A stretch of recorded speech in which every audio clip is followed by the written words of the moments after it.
Mais avant leur départ en vacances parlementaires, les sénateurs membres de la réunion du bureau et de la conférence des présidents étaient en conclave hier matin au palais Omar Bongo Ondimba sous la présidence de Madame Lucie Milebou, épouse Mboussou. Au cours de ces deux réunions statutaires, les sénateurs membres ont examiné les textes législatifs inscrits à l'ordre du jour qui seront présentés à la prochaine séance plénière. Guy Roger Lendira, Félix Moudibangoui.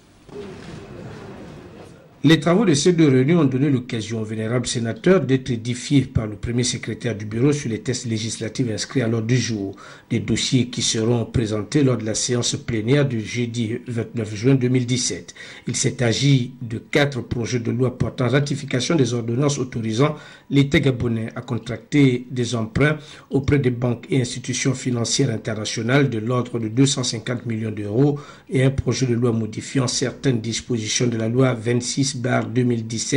déterminant les ressources et les charges de l'État pour l'année 2017. Autre point débattu par les sénateurs au cours de la conférence de présidence, celui de la transmission des projets de loi portant ratification d'ordonnances par le gouvernement. Le bureau du Sénat et la conférence des présidents regrettent que ces projets importants sont souvent soumis en retard à l'examen des sénateurs, notamment en fin de session par le gouvernement, ne donnant pas assez de latitude aux commissions permanentes et aux vénérables sénateurs de les examiner avec sérieux et profondeur.